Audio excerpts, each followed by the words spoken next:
Hello everyone, my name's Ben, this is Sean, say hello Sean. Hello. We're here at Goodwood for the 79th Goodwood Members meeting. We're in the magnificent Bonhams tent where there's going to be an auction this weekend, and we thought we'd just show you around some of the incredible classic cars that are here today.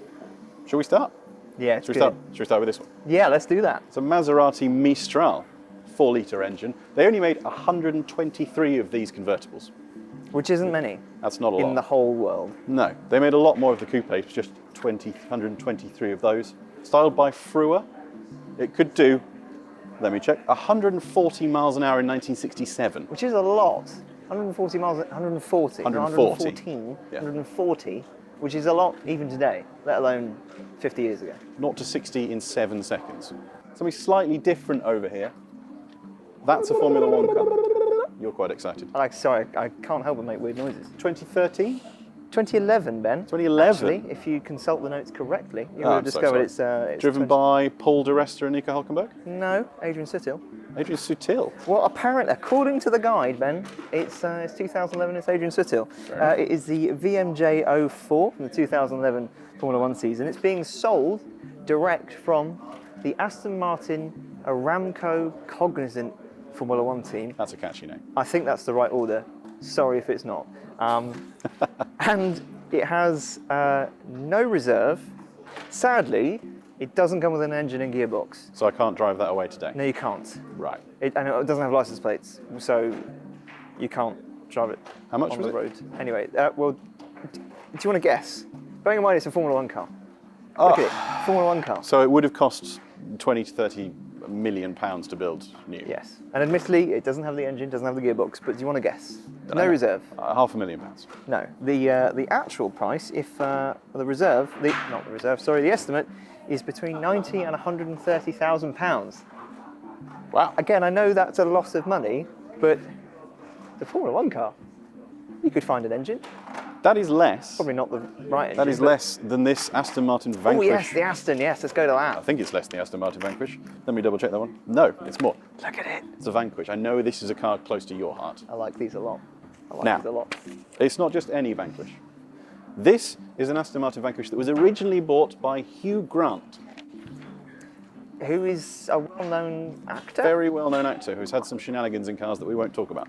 I think I've heard of him. He had just starred in the film About a Boy. Yes. With Nicholas Hoult. Yes. Who's now famous for being in many superhero films. So he's also an actor. Yes, I'm familiar with those two. Nicholas Hoult told him to buy one of these. Right. Because he was 11. Right. And I think if you were 11 back in 2002, yes, it's probably the car you would tell someone to go and buy. Absolutely. Yeah. Because it's the Bond car. And that was Hugh Grant's personal number plate. I just think, okay, even if you ignore the actor side of this, it's just a beautiful car. These are so, so pretty. And again, automated manual gearbox, so it's perhaps not the smoothest or the best, but I mean, just what a stunning vehicle. Again, a bit like that Ferrari over there. Pretty good. 58 to 65,000 pounds. I mean, that's got to be a bit of a steal. It's got to be. Look at it. Now we're in a bit of a pretty line here because there is a DB4 GT here. That is also ridiculously good looking. Which, if you could buy it fast enough and somehow register, you might have been able to race this weekend. Well, that would be fun. But certainly think about bringing it back for revival. Absolutely. I mean, what more could you want than to race an Aston Martin DB4 GT here that you bought here? That would be quite a special story, wouldn't it? Yeah. And it's incredibly good looking, immaculate. And it's always fun to see, well, DB4, anything of this kind of era, where it is in full race spec. It's just, it's got those little intakes down there, it's got the little clips for the bonnet, it's got a fuel as well, it's just... It's very cool. I don't know these. It's very cool. Now, I'm going to take you, we've looked at some very, very pretty Aston Martins. Yes. I'm going to take you on a rather circuitous route now, because I want to show you something that's very, very cool. Okay. Just this over here. Past a lovely Bentley. Yeah, past Bentley's. There's a lot of incredible things we're just going to have to pretend. I'm going to squeeze past the Bentley in the Alvis. Because wow, it's dirty. They should have cleaned it. Yes. This is a Porsche 911. Yes. In case you didn't know. It is. It is in rally spec. It was an overland, long distance rally car. This car is probably or has probably done the most competition miles of any Porsche 911 in the world. And it's, well, look at the mud. I mean, you know exactly what it is the moment you look at it. It's a Rally-spec 911, and it has all of the stickers from various events it's competed in. Do you want to know? Do you want to know how far it went on its very first outing? I would love to know how far it went. It did the London to Sydney rally. That, if you're not the best at geography, is quite a long way. It's about 30,000 kilometres. Quite a long way. Since then, it's rallied all over the world. It's competed and won at the East African Safari with some bloke called Bjorn Valdegaard behind the wheel. Again, I've heard of him. You've probably he sounds like quite a good driver. Heard Am I of right? that name. Yes. It's been to Goodwood a few times, as you can see from the stickers. We made a film with it a little while back. It just looks cool. Can you imagine owning that? Imagine being able to say to people, oh, do you want to come to my shed? I've just got a Rally-spec 911 that's, you know, actually won rallies.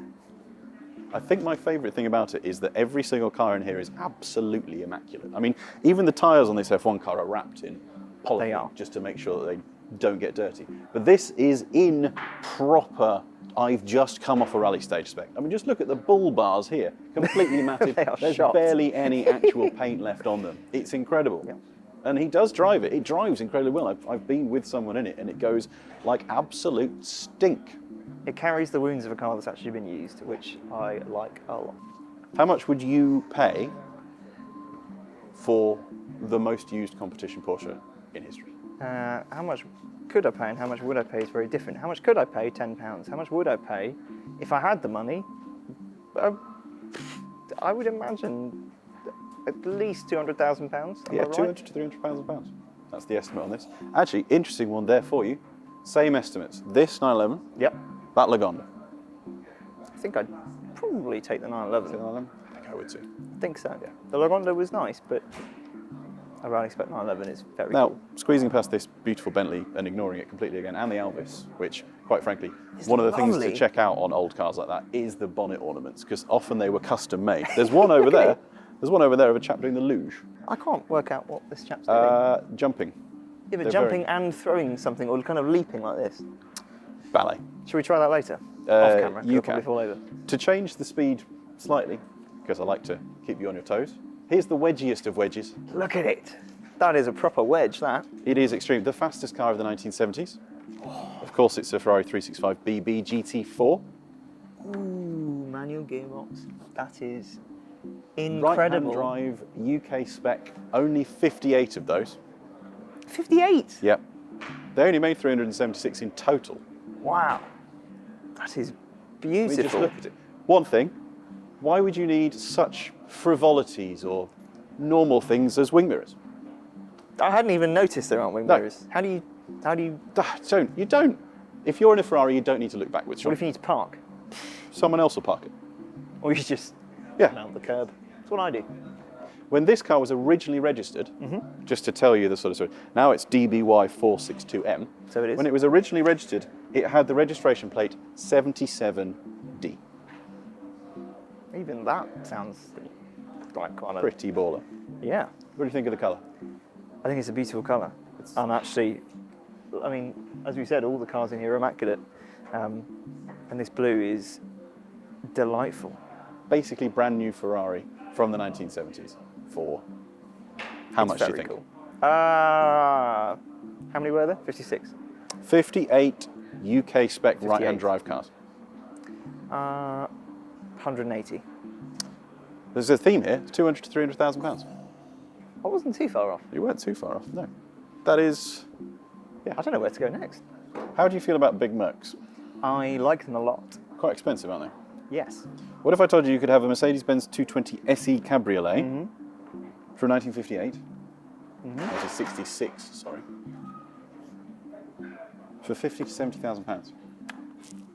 I would have to say, excuse me, because that does not seem like enough money for this. May I present possibly the best looking of all the Mercedes? It's about a mile long. It is, It is but... actually, yeah, look. Actually takes a long time to walk around it. But how comfortable does that look?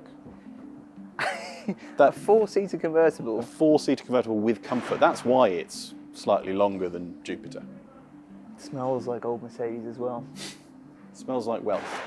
Yeah, it smells like, I've done well. It smells like I'm turning up and you know that I'm important. Yeah. Especially when you see the proper old bonnet ornament. Yeah, look at it.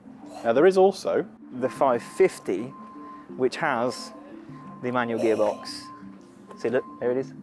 There it is, manual. It's in there. delightful.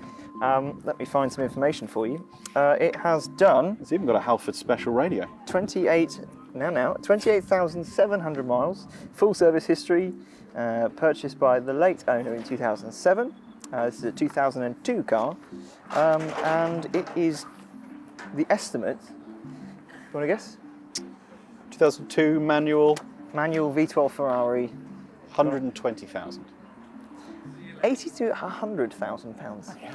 Again, I know that's not no money, but That is not When- money for one of these. gated manuals like this just don't exist anymore. No. And these cars, yeah, I can't imagine the value of these cars going down. Watch as I say that, and the value doesn't go down, but I don't think so. You've done it now. Now, there's Sorry. one more thing I want to talk about, Sean. I'm glad you wore that. Have you ever thought about a life on the open seas? And you're dressed like the fisherman outfit. It's perfect. It's a jumper. It's Don't my you- nice jumper. Don't you ever sit at home sometimes just think, you know what's missing from my life? It's a speedboat. Speedboat is a I don't know, maybe a stretch, because it doesn't look like it's got the biggest engine. Just if I just hover around, as I can't see anything. So Yeah, but it is a speedboat from 1956. okay, Also, do you slightly wanna know- dainty. It's just not just any. It's called an albatross, by the way. Cool name. Not just any That's a speedboat. bird. I know that. That's true. Seabird. Yes, a big Not one. just any speedboat. It was owned by Prince Philip. Was it now? Yeah, it was his own personal one up at Balmoral. And there's a famous picture of him and Prince Charles at Cowes. Now, I can't imagine, I'm not a seafaring man, but I can't imagine being on the high seas in what effectively looks like a bath. However, if you want to own a little bit of royal history, Yep. something that's been sat in by the husband of the current queen, the future king, the man who will be our next king, how much do you think you can spend on that lifestyle? Boats are expensive, Boats were expensive. even though this is quite small, and it's kind of sailing boat size. In fact, I have actually been, I've capsized in a boat like this. Well, sailing boat, small one. I don't know, I'm just rambling. I reckon this would be, I'm Yeah, going to guess, who knows what royal shenanigans have happened on that very leather? I'm going to guess £80,000. No. 20 or to less. £30,000. What? 20 to £30,000 for your taste of the royal lifestyle. Well, It's that's not as much as I Britannia, thought. No, it's not. but it's a royal yacht. It's a dinky royal yacht. Yeah. But you could still say, I've got a royal yacht. Cool. And it's And- got a string steering wheel. Look at it. String. I wonder if he racked that himself. That's it. We've got absolutely no time to talk to you about everything that's here. There are, This is a we've not shame. even mentioned that Marlboro two livery tractors. BMW. The fact there's two tractors over Two there. tractors. There are two tractors. I There's don't know another anything ace. about tractors, but they're delightful. There's an AC over there I didn't even know existed, and there is the vividest of yellow Aston Martins that you'll ever see. Exactly. Delightful. But at some point we have to stop, and that's it. You can tune in and watch the Bonhams auction live if you're watching this when it goes out this afternoon, right here on our channels, and there will be all the news about how much these cars sell for later on. And then, if that catches your fancy, there'll be one coming from Monaco and eventually one coming from the Festival of Speed presented by MasterCard, where a couple of years ago they sold an FW14B. So there's normally some pretty cool cars. Yeah, very cool. Thanks. I'm going Right. to keep an eye on those tractors. You jump in that boat. What, and sail it? Yeah. Right, Let's okay, go. fine.